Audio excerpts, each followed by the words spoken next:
Para nós é um prazer estarmos na casa de Deus, para juntos em comunhão poder adorarmos ao Senhor. Nós já tivemos então até aqui a oportunidade de adorar a Deus através dos cânticos, através das orações, através dos nossos recursos materiais, dízimos e ofertas, e agora vamos continuar adorando a Deus através da palavra. Vamos refletir na palavra e ouvir o que Deus tem para falar conosco nessa noite, amém? Eu vou pedir para que a mídia solte o nosso slide.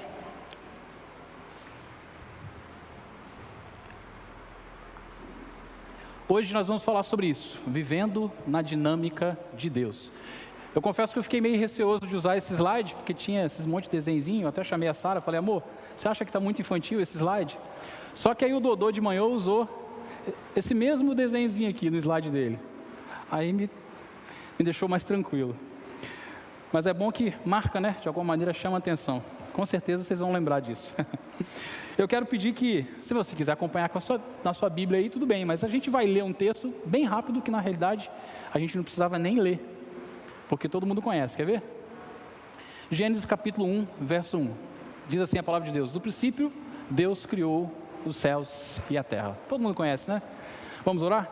Senhor Deus, Pai querido, te agradecemos por essa noite, te agradecemos pela oportunidade, o privilégio que nós temos de juntos, a uma só voz, poder cantar ao Senhor e através das canções, através das poesias de cada letra, poder externar aquilo que está no nosso coração, o nosso amor por Ti e a nossa adoração.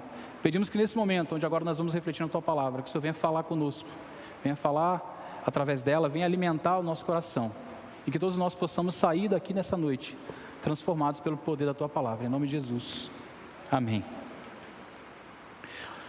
Irmãos, no início do ano é muito comum as pessoas tirarem um tempo para fazer uma lista de resoluções, ou seja, uma lista de planos, de metas, né, que desejam alcançar no decorrer do ano. Eu mesmo sou adepto dessa prática já há alguns anos. Começo o ano, eu já começo ali a anotar. Eu tenho alguns aplicativos no celular, que conversa com o computador, com o tablet, tudo aqui. Eu gosto dessa coisa de tecnologia, então eu gosto de fazer. E eu gosto de, no decorrer do ano, olhar essa lista e ver ali o que eu realizei, o que eu não consegui realizar. Enfim, é uma prática muito comum. E muitas pessoas fazem isso também. E os itens dessa lista podem variar de pessoa para pessoa. Desde os mais comuns, como praticar exercícios físicos. Todo mundo começa geralmente com essa preocupação, né? Praticar exercícios físicos, emagrecer, iniciar ou terminar uma faculdade, fazer um curso, alguma coisa nesse sentido. Até itens menos comuns, como trocar de carro, viajar, ficar noivo ou se casar. Coloquei aqui como menos comuns, porque nem todos começam o ano pensando nessas coisas. Mas tem um item que cada vez mais aparece na lista de resoluções de muitas pessoas quando começa o ano, que é a ideia de se tornar mais produtivo. Hoje existe um certo culto à produtividade. As pessoas querem produzir cada vez mais. E ser produtivo hoje é algo tão valorizado que a cada dia inúmeros cursos e livros são lançados na tentativa de ajudar as pessoas a se tornarem mais produtivas. Na tentativa de ajudar as pessoas a organizarem melhor as suas agendas, fazer metas, planos, né, de forma que eles consigam atingir mais objetivos durante o dia, durante as semanas, durante os meses e durante o ano. E essa busca pela produtividade tem sido tão grande nos últimos dias, que tem gerado aquilo que muitos profissionais da área de saúde têm chamado de produtividade tóxica. Não sei se você já ouviu essa expressão. E é exatamente essa produtividade tóxica que tem sido a causa de muitos problemas na área emocional. A gente pode citar alguns aqui. Por exemplo, a síndrome do pensamento acelerado. Não sei quem já ouviu falar nessa síndrome. É uma síndrome que quem fala muito sobre ela é o Dr. Augusto Cury, psiquiatra, né? E essa síndrome, ele fala que hoje 80% dos brasileiros sofrem dessa síndrome, que, como o próprio nome sugere, é aquela prática do cara não conseguir controlar os pensamentos. Ele está o tempo todo ali, a mente dele está 1000 por hora. Mas podemos citar outros problemas, né, advindos aí da produtividade tóxica, como transtorno de ansiedade. A ansiedade, quando controlada, ela é algo que faz parte, é inerente ao ser humano. A ansiedade, ela de certa forma, ela é boa, porque, por exemplo, ela, quando nós estamos em perigo, é ela que nos leva a fugir. né? Então, ela não é um mal em si, mas o transtorno é um dos problemas que vem da produtividade tóxica. Depressão, síndrome de burnout, para quem não conhece a síndrome de burnout quer dizer queimar para fora. É quando o cara entra num ritmo tão acelerado que chega num ponto que o corpo dele não aguenta mais, e ele começa a ter uma série de sintomas. E também, uma denominação um pouco mais recente, que os profissionais da área de saúde têm usado, que é a compulsão ou vício em produtividade. E veja bem, buscar ser mais produtivo não é errado. Buscar ser mais produtivo não é pecado. Não está errado você querer produzir mais, querer fazer com que o seu tempo renda mais, desde que isso seja feito de maneira responsável e saudável. E nós, como cristãos, temos a Bíblia como a nossa única regra de fé e de prática. Ou seja, tudo aquilo que nós cremos e fazemos tem que estar afinado com a palavra de Deus. Nesse sentido, nós devemos buscar na Bíblia, na palavra de Deus, direcionamentos que nos ajudem a viver uma dinâmica de uma vida, né, saudável, de uma vida mais saudável. E quando nós olhamos para Gênesis, nos capítulos 1 e 2, nós encontramos muito mais do que a narrativa da criação. Muitos vão pressupor que Gênesis, capítulo 1 e 2, só vai falar disso. Não, Gênesis é uma narrativa que descreve como o mundo foi criado, como o homem foi criado, como os animais foram criados, a natureza, céu, terra, mar, sol, lua, estrelas, só isso. Mas não, com um olhar mais atento é possível perceber que lá a gente encontra exatamente direcionamento de Deus para que nós tenhamos uma dinâmica de vida mais saudável, uma dinâmica de vida de acordo com a dinâmica de Deus. E é sobre isso que eu quero falar com os irmãos hoje. Nesse sentido, Gênesis nos ensina que na dinâmica de Deus existe processo e ordem. É curioso observar que Deus, ele poderia ter criado o mundo num estalar de dedos, assim ó. Deus é todo poderoso, é onipotente. Então ele poderia, no estalar de dedos, criar o mundo já todo prontinho. Ou num simples piscar de olhos. Deus poderia piscar o olho, não sei se Deus pisca, né? Mas enfim, ele poderia, se ele quisesse fazer o mundo, criar o mundo dessa maneira, ele poderia fazer isso. Só que o texto é muito claro ao descrever que ele criou o mundo de forma processual, de forma ordenada, como nós já sabemos, em 6 dias. Nós vamos ver isso descrito de forma muito clara no capítulo 1, nos versos 5, no verso 8, no verso 13, no verso 19, no verso 23 e no verso 31. Eu não vou ler cada um deles aqui, porque além da narrativa ser muito conhecida, nós gastaríamos muito tempo, mas eu meio que fiz um resumo. Você vai encontrar em cada um desses versos, isso aqui ó, e foi a tarde e amanhã, o dia 1º, depois o dia 2º, o dia 3º, o dia 4º, o dia 5º e o dia 6º. E a pergunta que fica para nós aqui é que por que Deus criou o mundo nessa dinâmica processual e ordenada, se Ele poderia criar em questão de segundos e em apenas um ato? Não sei se você já se fez, né, essa pergunta, mas eu fiz.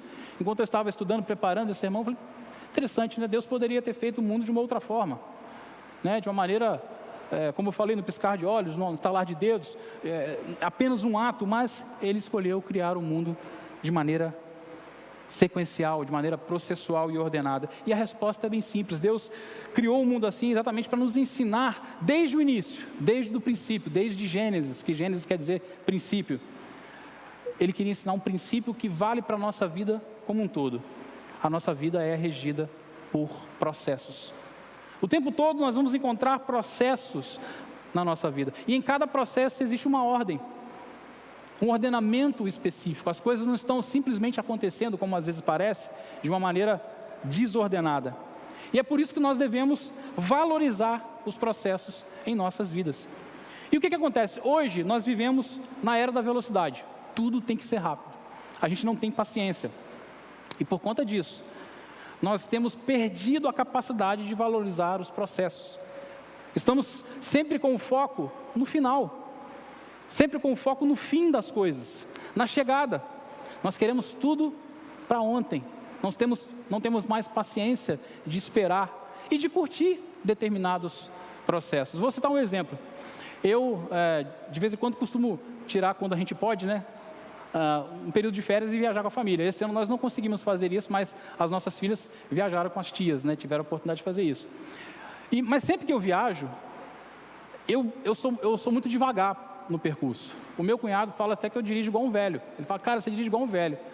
E a gente, às vezes, mesmo quando a gente vai para o mesmo lugar, ele chega às vezes horas antes de mim. Mas na realidade é porque eu quero aproveitar a viagem. Eu gosto de parar nos lugares para tomar café, eu gosto de parar para tirar foto, eu gosto de parar para, às vezes, ver algo que eu acho curioso. Então eu estou curtindo a viagem, eu estou curtindo o processo. Para mim, toda viagem é interessante, e não só chegar lá no local para onde a gente está indo, né? E esse cunhado meu, depois talvez ele vai ver a gravação aqui, ele vai saber que é dele que eu estou falando. Ele é um cara que está sempre nesse ritmo acelerado, mas isso às vezes é ruim. Temos que aproveitar os processos, porque os processos da vida muitas vezes nos ensinam coisas que, se você passa sem perceber, você não aprende. Aí você tem que voltar e repetir aquele aprendizado. Isso é um problema, porque tem gerado em nós um coração ansioso, que não sabe esperar e que não aceita os processos da vida. E aqui então Deus nos ensina que a vida é regida por processos, né, e por um sistema ordenado. Gênesis também nos ensina que na dinâmica de Deus existe contemplação e celebração. Em vários versos do capítulo 1, o texto descreve que Deus, após cada ato da criação, não só contemplava o que ele tinha acabado de criar, como celebrava. Eu acho que eu já falei aqui que eu sou meio tipo o Fantástico Mundo de Bob, quando eu estou lendo a Bíblia, e eu gosto de ler e eu fico imaginando as cenas. Eu literalmente imagino algumas cenas, tá? Como se fosse um desenhozinho, né, sendo criado na minha mente ali. E eu fico imaginando Deus, a cada processo, a cada ato, Ele parando para contemplar o que Ele mesmo fez e no final dizer, não é que ficou bom? Porque é exatamente isso que o texto fala para a gente. O verso 4, por exemplo, diz, e viu Deus que era boa a luz. Ou seja, Ele criou a luz, mas Ele olhou para a luz que Ele mesmo fez, Ele contemplou a luz que Ele mesmo criou e disse, caramba, essa luz que eu fiz é boa.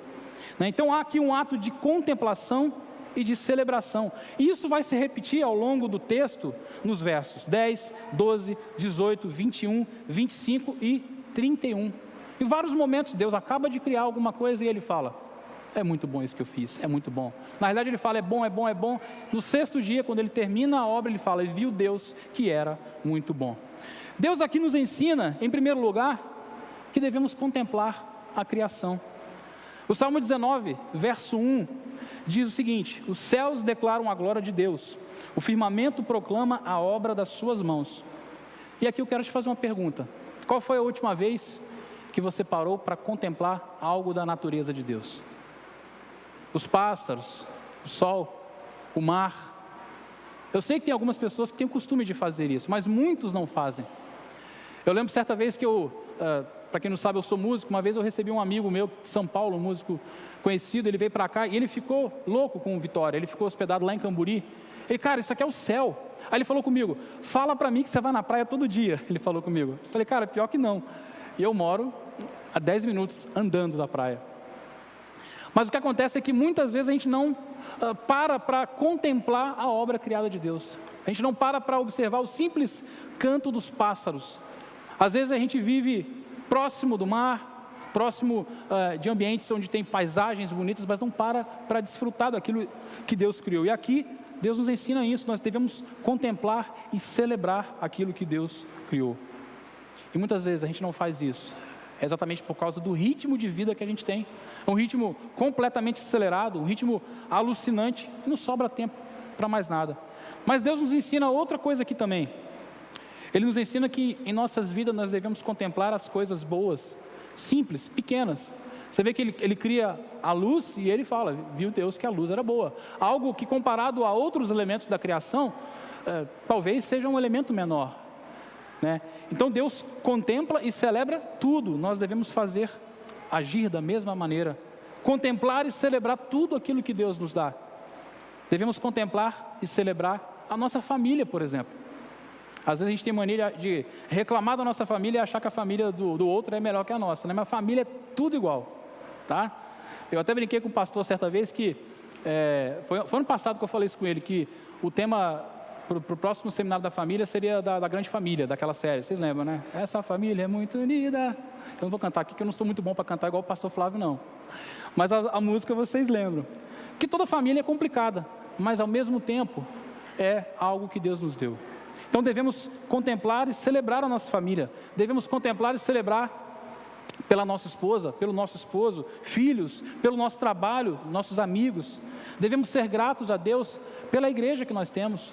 Hoje o Dodô, quando estava dando aula da EBD, fez um comentário aqui sobre como algumas pessoas comentam, falam da igreja, e eu, apesar de estar pouco tempo aqui na Ibara, eu fiquei orgulhoso em ouvir aquilo, porque eu sei que é verdade, é perceptível a gente olhar para a igreja e ver que aqui tem muita gente legal, muita gente bacana, muita gente com muito dom, com muito talento, servindo a Deus, né, e investindo no reino de Deus. E é bom a gente perceber isso. Aí talvez você fale assim, mas pastor Ricardo, é que você está aqui tem pouco tempo, aí você não sabe os problemas da Ibara. Não, queridos, eu sei, toda igreja tem problema. Mas se a gente focar só no problema, a gente esquece das bênçãos, a gente esquece daquilo que Deus tem feito. Eu já comentei aqui também que tem gente que sofre da síndrome do ponto, só vê o ponto negativo. Se você começar a ver o ponto negativo, é um caminho sem volta, porque você vai ver ponto negativo em tudo, mas temos que procurar ver as coisas boas, contemplar e celebrar, se alegrar pelas coisas boas, porque foi Deus quem nos deu, e a palavra nos orienta acerca disso. Em tudo dai graças, pois essa é a vontade do Pai. E se nós queremos alinhar a nossa dinâmica de vida a dinâmica de Deus, como nós temos falado até aqui, temos que praticar então a contemplação e a celebração. E isso envolve 2 atos: parar e observar. Parar porque não é possível contemplar em movimento. Você não consegue contemplar nada em movimento. Aí tem que dar uma pausa mesmo.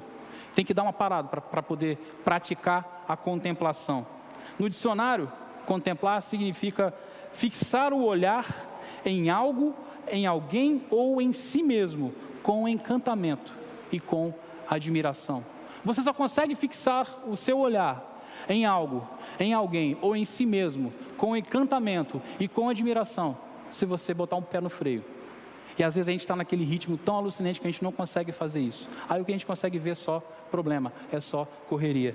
Então, para contemplar, tem que parar, tem que diminuir o ritmo, tem que botar o pé no freio. E para celebrar, a gente tem que partir para o outro passo, que é observar. Não é possível celebrar sem antes observar. Porque se não observo, eu não vejo, eu não percebo, eu não noto. Mais uma vez, usando a definição do dicionário, segundo o dicionário, celebrar é festejar, é comemorar e é agradecer. Nós temos que buscar fazer isso. Estamos aí num momento muito propício para começar a pensar nessa mudança de dinâmica. Início do ano, estamos começando o ano de 2023. Né? Quem sabe essa não seja uma boa mudança para a sua agenda, né? Para a sua vida, no seu dia a dia. Mas outra coisa que Gênesis nos ensina é que não está mudando. Muda para mim aí, por favor. Esse bichinho aqui, ele trabalha quando ele quer. Aí, Gênesis nos ensina que na dinâmica de Deus existe doação e confiança. Todos nós sabemos que Deus é soberano. E como um Deus soberano, Ele está acima de tudo e Ele está acima de todos. Nesse sentido, vou falar uma coisa que não sei se você sabia: Deus não precisa de você. Deus não precisa de mim. Deus não precisa de nós. Porque Deus em si, Ele se basta. Na Trindade, Pai, Filho e Espírito Santo, Ele se basta. Mas nos chama a atenção o fato aqui de que o texto descreve que Deus, após criar o homem à sua imagem e semelhança, divide com ele algumas funções e responsabilidades. O verso 26, por exemplo, diz que Deus deu ao homem domínio sobre os peixes do mar, sobre as aves do céu, sobre o gado, sobre toda a terra e sobre todo o réptil que se move sobre a terra. O verso 28 descreve que Deus divide com o homem o aspecto da geração de vidas. O texto diz: frutificai e multiplicai-vos e enchei a terra. O verso 15 do capítulo 2 diz que Deus colocou o homem no jardim do Éden para lavrar e para guardar. E por fim, também no capítulo 2, no verso 19, nós vamos ver Deus dando ao homem a responsabilidade de dar nome aos animais, uma função de gerenciamento. Isso mostra de forma muito clara, de forma inequívoca, uma dinâmica de doação, uma dinâmica de confiança da parte de Deus para com o homem, para conosco. E isso deve nos chamar a atenção, porque além de ser soberano, Deus, Ele é onisciente. E todos nós sabemos o que é onisciente, é aquele que sabe tudo. Como onisciente, Deus sabe tudo, sobre tudo, o tempo todo. O seu conhecimento é pleno, acerca do passado, acerca do presente, acerca do futuro e acerca das possibilidades também. Deus não sabe só o que vai acontecer, mas aquilo que aconteceria. Isso exatamente que é ser onisciente. Então Deus, o tempo todo, sabia que Adão ia cair. Deus sabia que Adão iria pecar. Mesmo assim, Deus divide, Deus se doa. Deus divide com Adão funções, responsabilidades, coloca ele como vice-regente da sua criação. Isso nos chama a atenção. Por quê? Porque quando a gente olha para os nossos dias, nós temos cada vez mais dificuldade de doar, temos mais dificuldade de confiar, principalmente o aspecto da confiança. Por quê? Na medida que a gente vai amadurecendo, a gente às vezes é ferido, é machucado, é traído, e a gente vai se retraindo, o pé vai indo cada vez mais para trás, a gente começa a ficar desconfiado, colocamos barreiras nos nossos relacionamentos, temos dificuldade de confiar nas pessoas, e é natural agir assim. Uma pessoa ferida acaba fazendo assim, só que não é a dinâmica de Deus. Veja bem, Deus mesmo sabendo que Adão iria pecar, que Adão iria cair, se doou e confiou. E nós devemos buscar agir da mesma forma. É fácil? Não. Mas essa é a dinâmica de Deus. E se nós queremos viver na dinâmica de Deus, temos que praticar mais isso. Se nós queremos viver na dinâmica de Deus, temos que aprender a nos doar e a confiar nas pessoas sem esperar nada em troca, porque é o que Ele faz conosco até hoje. Deus não espera de nós nada, porque Deus já tem tudo, não espera algo em troca. E é exatamente assim que nós devemos agir. E por último, Gênesis também nos ensina que na dinâmica de Deus existe descanso e adoração. Isso aqui é um aspecto muito importante, tem a ver com tudo que a gente está falando aqui, né? O verso 2 aqui do capítulo 2 diz que: e havendo Deus acabado no dia 7º a obra que fizera, descansou no 7º dia de toda a sua obra que tinha feito. Como nós vimos até aqui, comentamos de diversas formas, que hoje nós vivemos num mundo totalmente orientado pelas ações. Num mundo onde 24 horas é pouco tempo para fazer o que nós desejamos. Com certeza você já ouviu alguém falar que se o mundo tivesse mais de 24 horas, não seria suficiente para fazer tudo que ela gostaria de fazer. E essa dinâmica é louca e tem deixado as pessoas cada vez nessa velocidade frenética, no sentido de querer fazer. Há sempre algo para fazer e nenhum tempo para descansar. Às vezes até as pessoas se sentem culpadas por praticar o descanso. Mas como assim, descansar? Esse tempo aqui que eu estou tirando para descansar, eu poderia estar fazendo outra coisa. Aí às vezes o cara não consegue nem desligar a mente, porque às vezes ele não está aguentando, ele deita ou senta para ver alguma coisa na TV, sabe? Para entrar na caixa do nada.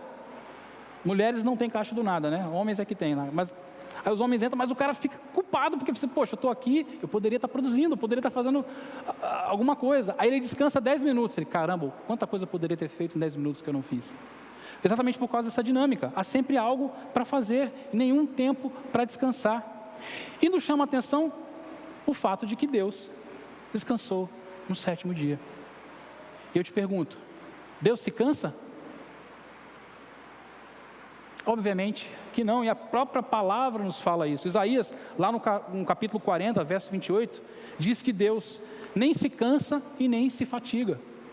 Mas o texto fala que Deus descansou, é o famoso Shabat.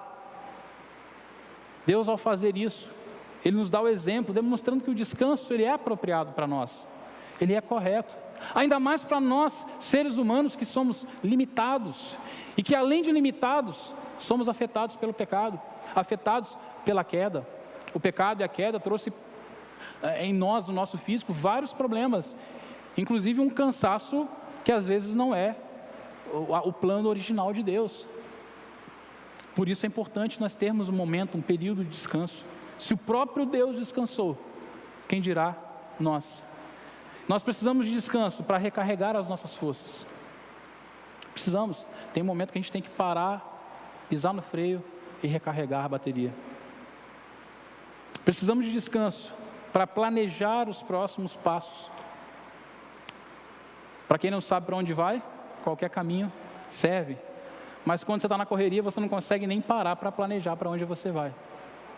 Precisamos de descanso para dar atenção à nossa família. Hoje, muitos problemas na área familiar, no casamento, no relacionamento com os filhos, vêm pelo excesso de trabalho, o excesso de correria, esse ritmo frenético. Precisamos de descanso para nos recompor, até para ser mais produtivos. E é interessante que, além de demonstrar a importância do descanso, Deus, em Gênesis, também mostra a importância de termos um tempo separado para a adoração. O verso 3 do capítulo 2 descreve que Deus abençoou o sétimo dia e o santificou. O que isso significa? Deus tornou o sétimo dia um dia diferenciado do restante dos outros 6. Ele criou o mundo em 6 dias, mas o sétimo ele abençoou e o santificou. Mais à frente, quando Deus entrega os 10 mandamentos através de Moisés, lá em Êxodo capítulo 20, Deus é enfático ao dizer que o homem deveria trabalhar 6 dias, mas no sétimo dia ele deveria dedicar ao Senhor.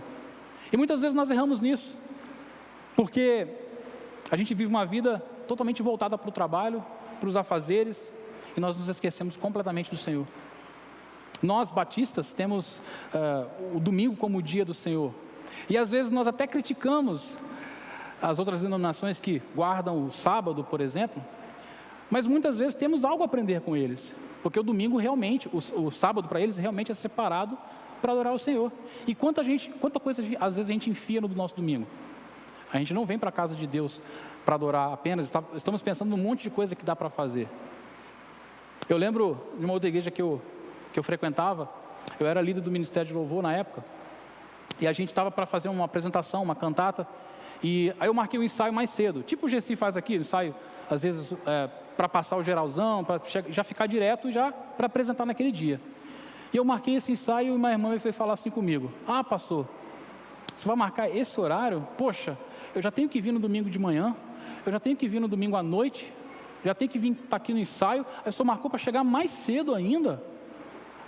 Poxa, tenso, né, pastor? Eu falei: ô querida, você não precisa vir não, pode ficar em casa. Aliás, você não precisa vir na igreja dia nenhum. A verdade é essa, você vem porque a gente entende que você vem para adorar a Deus, para prestar culto a Deus. Agora, se isso é um peso para você, fique tranquila. Aí ela ficou meio assim, aí eu dei uma risadinha, ela: não, pastor, estou brincando. Eu falei: então, querida, por favor, esteja aqui então às 4h30, tinha marcado 4h30 para estar. Mas às vezes a gente faz isso, a gente até o domingo, que é o único dia que a gente separa para ter um dia do Senhor, que deveria ser um dia dedicado ao Senhor, a gente mete um monte de coisa no domingo. Eu não estou querendo dizer que você não possa fazer outras coisas, mas Deus separou um dia e pediu para que você dedicasse esse dia a Ele. E na dinâmica de Deus existe isso. É um dia para descanso, para recompor as energias, para você poder dedicar à sua família, ao seu cônjuge, aos seus filhos, mas também para você investir no seu espiritual. Um tempo onde você foca mais nas coisas de Deus. Um tempo onde você pode vir na EBD e receber uma ministração, uma aula maravilhosa, como a gente recebeu hoje de manhã, do Dodô, que falou sobre os exercícios dos relacionamentos. Uma aula muito importante. Aí você pode vir aqui à noite e fazer a mesma coisa. Você pode, no domingo à tarde, de repente descansar um pouco mais, para estar mais disposto para estar aqui à noite, para adorar ao Senhor. Mas muitas vezes a gente não faz isso. E muitas pessoas esquecem completamente disso. Vivem naquele ritmo frenético e vai embora.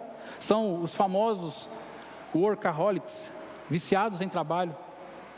E isso tem se transformado numa filosofia de vida.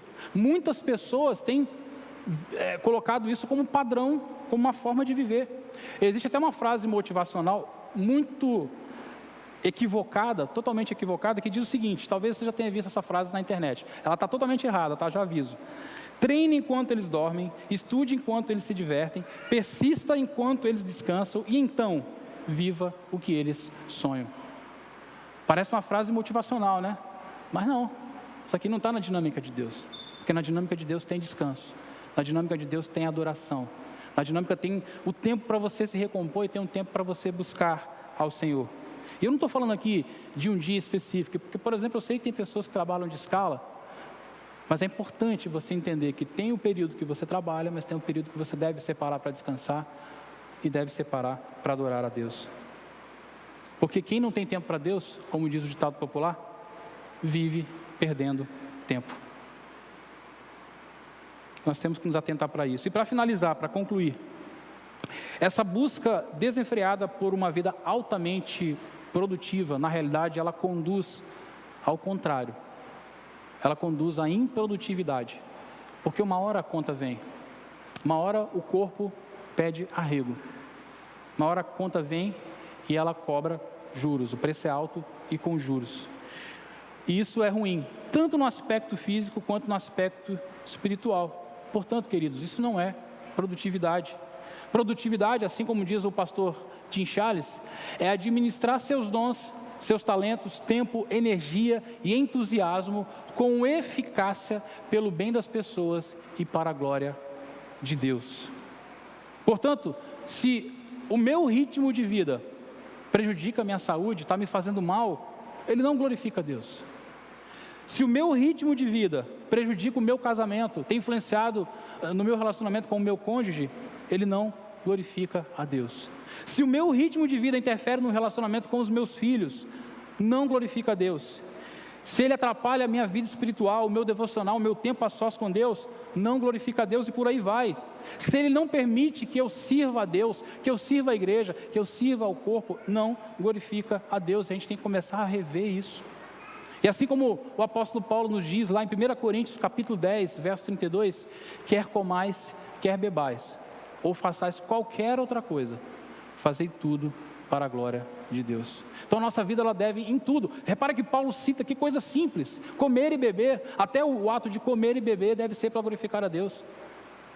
Paulo usou dois elementos corriqueiros do dia a dia para mostrar que até nas coisas simples nós devemos glorificar a Deus. Então, se nós quisermos ter uma dinâmica de vida realmente produtiva, devemos buscar essa dinâmica de Deus que nós acabamos de refletir, entendendo e valorizando os processos da nossa vida. Então, em 2023, se você não tem o costume de fazer isso, procure olhar para os processos da sua vida, para as etapas de uma maneira diferente, com mais paciência. Procure olhar para os processos e para as etapas, procurando entender o que Deus quer te ensinar, qual o aprendizado que Deus quer te dar. E passe com louvor, passe por eles, aprendendo, adquirindo experiência, para que quando você for para a próxima etapa, para o próximo processo, porque todo processo tem começo, meio e fim, aí começa outro, aí você esteja preparado para aquele próximo processo. Se quisermos ter uma vida na dinâmica de vida que agrade a Deus, nós devemos contemplar e celebrar as coisas da vida. Se você não costuma fazer isso, querido, comece a fazer, comece a contemplar, comece a observar as coisas boas que você tem. Talvez você vai até se surpreender o quanto a sua vida é boa. Às vezes você tem feito uma dinâmica, tem vivido uma dinâmica totalmente ao contrário. Mas quando você começa a praticar a contemplação e a celebração, você começa a perceber o quanto Deus tem te abençoado. Se quisermos ter uma dinâmica de vida que agrade a Deus, devemos nos doar mais, devemos confiar nas pessoas, sem esperar algo em troca. Fazer o bem, como diz o ditado popular, sem olhar a quem. E por fim, se quisermos realmente viver na dinâmica de Deus, devemos descansar, ter um tempo de descanso e separar um tempo para adorar ao Senhor. Amém? Eu quero te convidar a ficar de pé, quero convidar o Ministério de Louvor.